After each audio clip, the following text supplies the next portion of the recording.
Mais écoutez Radio Omega. 103.9 Ouaga, 104.7 Bobo-Dioulasso. Radio Omega, le journal. Les titres de l'actualité. Brigitte Yoda.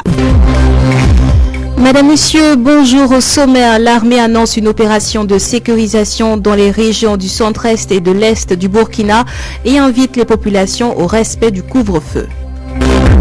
À la une également, retour sur la journée internationale de la femme. Sa contribution pour un Burkina de sécurité, de paix et de cohésion sociale était au cœur de la commémoration. À Dakar, au Sénégal, les femmes se sont penchées sur le leadership féminin et l'autonomisation économique. On en parle avec notre correspondante sur place. En sport, Super Coupe du Faso féminine, l'USFA plie étincelle et ajoute un autre trophée à son tableau de chasse. Enfin, notre invité du jour est Aïcha Boro, lauréate de l'étalon d'or de Yenenga dans la catégorie documentaire long métrage au FESPACO 2019 avec le loup d'or de Balolé. Elle nous parlera de son parcours et de sa participation à la 26e édition du Festival panafricain du cinéma et de la télévision de Ouagadougou. Voilà pour les titres, bienvenue.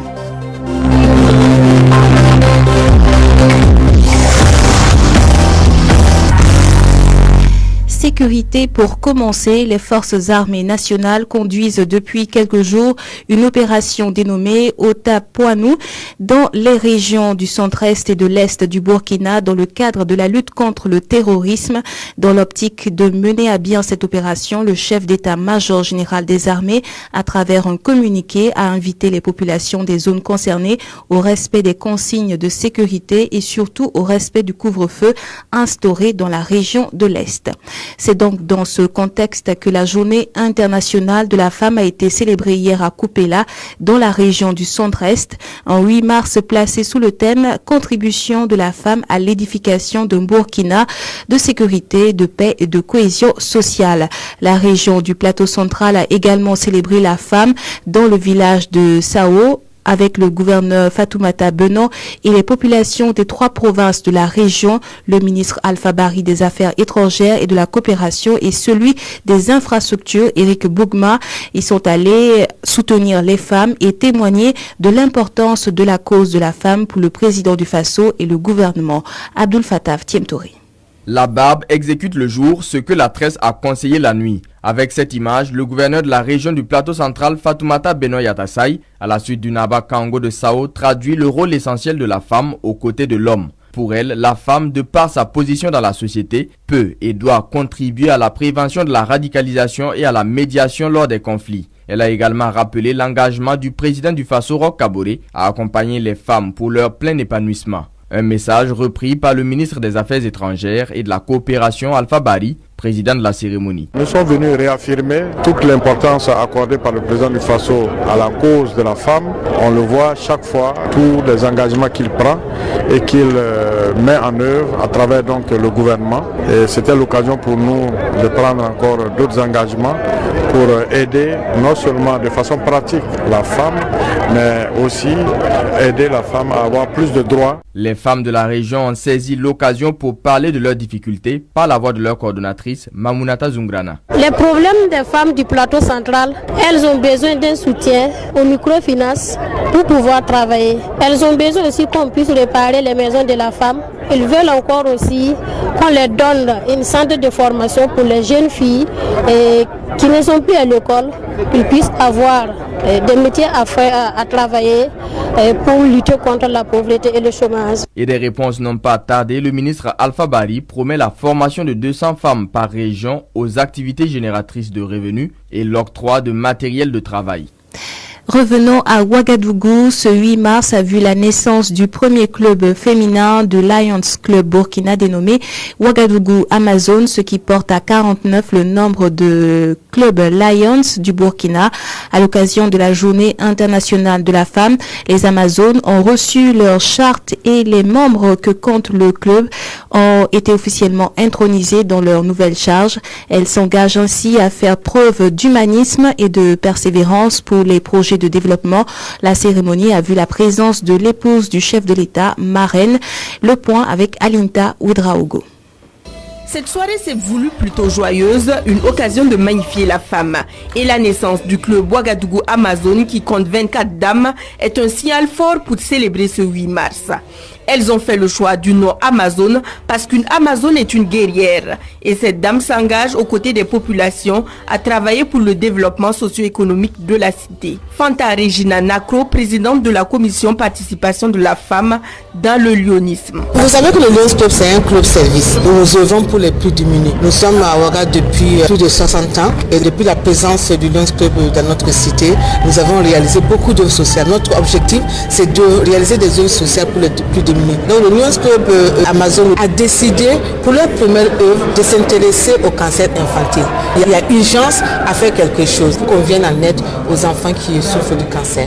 La bataille est grande, c'est pourquoi les Amazones n'ont pas perdu de temps en organisant au cours de la cérémonie une collecte de dons au profit des enfants souffrant de cancer.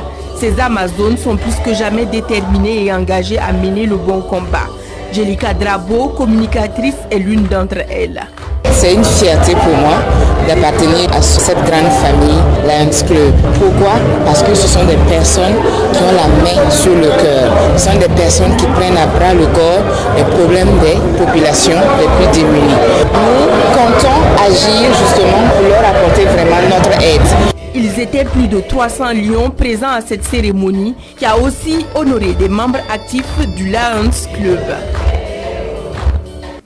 Et à l'occasion de la Journée internationale de la femme, la société Nestlé Burkina, à travers sa marque Magie, a voulu accompagner les femmes dans la commémoration de cette journée. Elle a organisé un Djandjoba ce 8 mars à Ouagadougou pour rendre hommage à la femme burkinabé.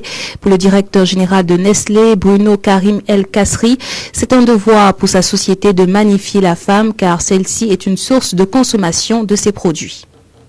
Nestlé se veut être toujours présent auprès des femmes. Ces femmes merveilleuses qui travaillent toujours pour nous, à vendre des produits, pour que tous les Burkinabés puissent cuisiner une cuisine saine et équilibrée. Et nous sommes très fiers de les avoir comme partenaires. Et grâce à elles, on vend plusieurs centaines de milliers, voire plusieurs millions de cubes par jour. Et c'est vraiment la moindre des choses aujourd'hui de leur rendre hommage. Ce Djandjoba est une occasion pour la société Nestlé de pouvoir aborder des sujets de sécurité avec les femmes du Burkina. C'est ce que pense la marraine de la cérémonie, Mariam Doumbia, par ailleurs présidente de Festri Grill. 365 jours sur 366 jours, elles se sentent enfermées à la maison. Donc je pense que c'est un appât pour les faire venir et vraiment pouvoir véhiculer ce message de sécurité. Et ce partenaire qui est Magie valorise la femme. À travers Magie, on arrive à comprendre que la femme est une étoile. Une étoile qui brille, c'est pour sécuriser le Burkina. Des propos recueillis par Inoussa Kiema. Cinéma pour la suite de l'actualité nationale. Après Ouagadougou du 23 février au 2 mars dernier, Bobo Dioulasso a aussi son mini Fespaco. Le festival qui a débuté le 7 mars prend fin demain 10 mars. 4 jours pour permettre aux cinéphiles bobolais de suivre les films qui étaient en compétition et aussi de rencontrer directement quelques réalisateurs. Des projections de nouveau sur l'écran du ciné Gimbi, c'est revivre le passé selon quelques cinéphiles après la projection du film Black Mamba de la Tunisienne Armel Gelati, prix Thomas Sankara, et The Mercy of the Jungle du Rwandais Joël Karekezi, étalon d'or de cette 26e édition. Il s'exprime au micro d'Antoine Bonny. Je m'appelle Ouattara Nawa, je suis voisine du ciné. Nous sommes très contents du retour du ciné Gimbi. Que Dieu fasse que ça ne s'arrête plus. Que Dieu donne longue vie aux initiateurs. Mouni Ouattara, représentant la chefferie coutumière du Congo. Nous sommes très heureux que les ciné Gimbi reprennent. Franchement, ça nous fait revivre un peu. Andy Charity, on vient regarder film avant ici là. Si ça a commencé encore, on peut toujours commencer à regarder film. Sinon c'est bon. Le ministre de la Culture, pour sa part, pense que le Fespaco à Bobo Dioulasso signifie un retour à la capitale culturelle. Abdul Karim Sango. Pour cette 26e édition, on a entendu démarrer pour ce qui concerne les villes des régions par Bobo Dioulasso parce que Bobo Dioulasso est la capitale de la culture au Burkina Faso. Aux initiateurs du projet de rénovation du ciné Gimbi, leur audace, leur foi a convaincu un partenaire aussi stratégique que l'Union européenne qui a entendu apporter une contribution importante pour la finition des travaux. Sur ce titre où nous avons procédé au lancement de la 26e édition aussi du FESPACO à Bobo-Dioulasso, en novembre, on va y retrouver un espace beaucoup plus moderne qui va servir désormais à repartir sur de nouvelles bases, à créer une nouvelle culture du cinéma dans la ville de Bobo-Dioulasso.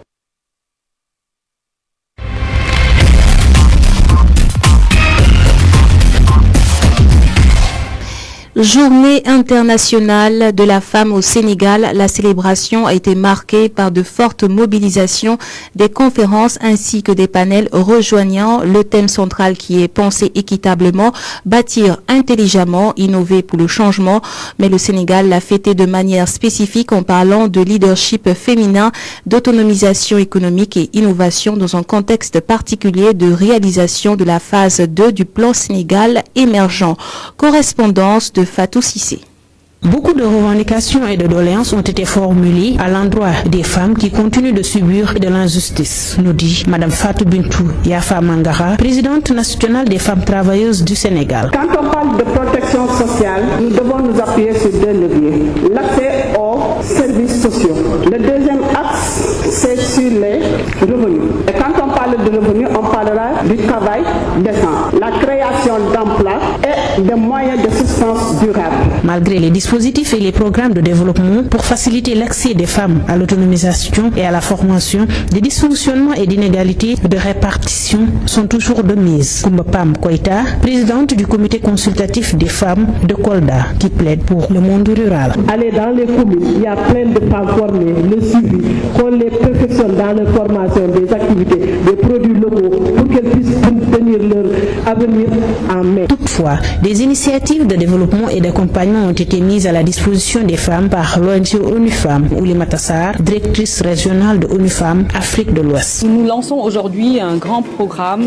qui s'appelle Femmes, Agriculture et Développement Durable, AgriFed. Ce programme phare, ce flagship, essaie de lever 4 contraintes majeures que rencontrent ces femmes agricultrices. D'abord, l'accès au foncier. Nous avons le renforcement de leur capacité technique à produire plus, à produire mieux, avec moins de pesticides, en respectant l'environnement. Les femmes souhaitent qu'on les sorte du ghetto de la microfinance et qu'on mette à leur disposition des fonds de garantie qui leur permettraient de monter en puissance. Et enfin, l'accès au marché. Cette journée a été aussi marquée par des décorations et félicitations de braves dames qui ne cessent d'œuvrer pour le développement et la valorisation de richesses provenant de la terre. Une correspondance de Fatou Sissi depuis Dakar pour Omega FM. Omega Sport. La 22e journée du championnat a débuté hier au stade Wobi de Bobo-Dioulasso. La GEB a contraint le leader actuel Raimo FC au partage des points. Score final, 1 but partout. Au stade Joseph Issoufou Konambo de Ouagadougou en première heure, le RCK et l'AS Police au terme d'une rencontre largement dominée par les policiers se sont séparés sur un score nul de 0-0, un résultat qui n'arrange pas les deux équipes. Le RCK cale et l'AS Police est de plus en plus menacé de relégation, mais son entraîneur Idrissa Ouedraogo est serein. Il est au micro de Ibrahim Baïli. Un bon nul à prendre. On sort de 2 défaites de suite. On était venu pour prendre les 3 points. Malheureusement, on ne l'a pas eu. On ne va pas cracher dessus. On va continuer à travailler. Et si on joue le maintien, et c'est toujours possible. Si je tremble actuellement, c'est foutu. Donc il n'y a pas de problème pour ça. Je suis serein. En deuxième heure, après 3 victoires d'affilée, coup d'arrêt pour l'AS Douane qui a été battu par Majestic de Saponé 1-0. Ce fut un match purement tactique, assure l'entraîneur de Majestic, Amadou Sampo, toujours au micro de Ibrahim Baïli. On savait que ça allait être un match très difficile, mais on s'est bien préparé au niveau de la tactique. Et nous, on a créé beaucoup de situations, on a frappé. Donc je pense qu'on était bien dans le jeu et en deuxième mi-temps, il fallait défendre notre acquis et tout en procédant par des contre-attaques, des attaques rapides et espérer aussi au niveau des coups de pied arrêtés. On aura cet après-midi USCO, ASEC, ASFB, USO, USFA au stade Issoufou Joseph Konombo à 16h, suivi du face-à-face AS Sonabel RCB à 18h15. Et puis l'USFA a remporté hier la Super Coupe du Faso féminine jouée à Kopela. Elle a battu Étincelle au tir au but 4-2 après avoir fait nul 1-1 à l'issue du temps réglementaire. L'invité de la rédaction. Aïcha Boro, lauréate de l'étalon d'or de Yenenga dans la catégorie documentaire long métrage au FESPACO 2019. Avec son 3e long métrage, Le Loup d'or de Balolé, est notre invitée du jour. Elle nous parle de son parcours et de sa participation à la 26e édition du FESPACO. Aïcha Boro est interrogée par Ousmane Paris. Aïcha Boro, bonjour. Bonjour. Quelle appréciation faites-vous donc après le FESPACO de votre participation à ce grand festival du cinéma africain? C'est difficile comme question parce que là je suis encore dans l'émotion, je réalise pas encore complètement. Voilà, j'étais en compétition avec un film documentaire long métrage et il y avait des films de très très bonne qualité de différents pays. Il y avait des grandes pointures, des gens dont j'ai beaucoup de respect pour le travail, comme Michel Zongo ou d'autres personnes. Et voilà, et donc j'étais loin d'imaginer que j'aurais la chance de repartir avec l'étalon d'or quand même du documentaire. Le bilan que je fais est obligatoirement positif. Je suis encore sur un nuage. On sait que au début, juste la première projection, il y a eu quelques petits soucis, notamment donc avec la programmation de votre film. Est-ce que vous pouvez nous rappeler cette séquence-là? Ouais, effectivement, la première projection s'est faite très très tard. Le film avait été programmé la même soirée que les Celebrities Days. Et tout le monde sait que dans un festival, et encore plus un gros festival comme le FESPACO, les Celebrities Days, c'est le moment où les gens se font beaux pour aller sur le tapis rouge, manger et faire les beaux. Donc, déjà, voilà, ça ne laissait pas de chance au film d'avoir des spectateurs. Et en plus, il est passé extrêmement tard. Il était programmé à 22h30, mais avec un court-métrage de 30 minutes avant, ce qui faisait 23h. Tout en sachant que les derniers passages recollent de tous les retards de la journée. Donc, il est passé en fait de minuit à 1h du matin et j'étais complètement désespérée. J'étais en larmes sur le podium. Voilà, du coup, vu comment ça s'est terminé, disons que ça a un peu effacé cet épisode difficile. Comment vous trouvez le regard que les gens portent sur le documentaire? C'est la première année où le FESPACO fait une place à part entière au film documentaire. C'est la première année où on a un étalon d'or, un étalon d'argent et un étalon de bronze du film documentaire. Alors que le film documentaire, c'est un genre à part entière et c'est pas du tout un sous-genre, c'est pas une sous-catégorie. C'est juste normal que cette place soit accordée au documentaire, au FESPACO. Et j'espère que le public suivra aussi, mais j'ai l'impression que le public pouvait être demandeur déjà de ce genre-là et que s'il n'était pas programmé, c'était pas tellement parce que le public n'en voulait pas, mais c'était plus peut-être par choix politique. Mais en tout cas, c'est une très très bonne chose qu'à partir de maintenant, le documentaire ait une place à part entière à ce grand festival. Est-ce que votre mérite a été reconnu comme il se devait? Ah bah oui, moi je pense que oui. En tout cas, j'ai vu le président de la République applaudir, hein, donc voilà. Et si j'ai quelque chose à dire, c'est que il faut pas considérer qu'on n'a pas eu l'étalon d'or. On a eu l'étalon d'or du documentaire, donc on a eu un étalon d'or. Il y avait plusieurs étalons d'or, on en a eu un. Il y a un étalon d'or qui est resté pour là, c'est celui du documentaire. Et encore une fois, il n'y a pas de verticalité à mettre entre le genre documentaire et la fiction. La fiction n'est pas au-dessus du genre documentaire, absolument pas. C'est peut-être historiquement, culturellement que les gens pensent que le documentaire est un dessin de la fiction, mais c'est complètement une erreur. Non seulement c'est un genre à part entière, mais c'est un genre qui est fondamental, ne serait-ce que pour le fait qu'il fait le pont entre les peuples. C'est un genre qui permet aux peuples de se connaître, de se rencontrer vraiment sans avoir à faire le voyage. Tout le monde ne peut pas prendre l'avion pour aller au Burkina et aller découvrir la vie de Adama dans la carrière de Balolé, mais à travers un film documentaire, on apprend à se connaître et ça, c'est important. Vous êtes réalisatrice, est-ce que vous rencontrez particulièrement des difficultés justement dans ce métier? C'est pas un métier facile, c'est un métier qui demande beaucoup de renoncement, beaucoup de dons de soi, qui prend du temps. Un film, ça prend du temps à faire. Moi, j'ai commencé le tournage de Balolé en 2015, donc ça fait pratiquement 4 ans que je suis sur ce film. C'est 3 ans de travail. Je me suis flingué le dos à force de faire du montage sur ce film pour pouvoir faire un ours en son temps. Évidemment, au bout, quand ça paye et ça, c'est intéressant. Ça paye en termes de reconnaissance, je veux dire. Mais c'est toujours compliqué d'obtenir les financements pour faire ces films. Il y a d'autres difficultés, hein. Mais en tout cas, on traite avec le réel, on traite avec les personnes et avec leur vie et vraie vie, donc c'est jamais évident. Un cinéaste est un cinéaste, un réalisateur c'est un réalisateur, mais j'ai envie de vous poser cette question. Est-ce que vous avez l'impression qu'il y a une spécificité entre femmes cinéastes et les hommes cinéastes? Alors, c'est vrai qu'il y a une sorte de hiérarchie qu'on essaie de mettre entre l'homme cinéaste et la femme cinéaste. Moi, je me reconnais pas vraiment dans ce discours-là. Après, c'est compliqué parce que, si vous voulez, j'ai jamais été homme, donc je ne sais pas s'il y a vraiment une différence. Je ne sais pas si un homme serait moins sensible ou plus sensible parce qu'il est un homme. Moi, sincèrement, pour vous répondre, moi, j'ai pas l'impression qu'on a une sensibilité différente parce qu'on est femme ou parce qu'on est homme. Moi, j'ai l'impression qu'on a une sensibilité différente du fait de son histoire personnelle. Même si notre statut de femme fait partie de notre identité, évidemment, mais il y a tellement d'autres choses qui font partie de notre identité que j'ai pas l'impression que notre rapport au monde soit comme ça, défini, distingué par notre sexe. Enfin, moi, j'y crois pas complètement, en tout cas. Des projets? Ah oui, je suis arrivée 2 semaines avant le début du FESPACO en repérage pour lancer le tournage de mon prochain documentaire et j'espère revenir là au mois de juin pour commencer le tournage de mon prochain documentaire. Et des projets de fiction aussi. Merci à vous. Merci beaucoup, merci d'avoir pris le temps. À l'instant, Aïcha Boro, lauréate de l'étalon d'or de Yeninga dans la catégorie documentaire long métrage au FESPACO 2019 avec son film Le Loup d'or de Balolé. Elle répondait aux questions d'Ousmane Paris. Et c'est ici que prend fin ce journal mis en onde par Borema Maïga. Merci de l'avoir suivi. Excellent après-midi à toutes et à tous.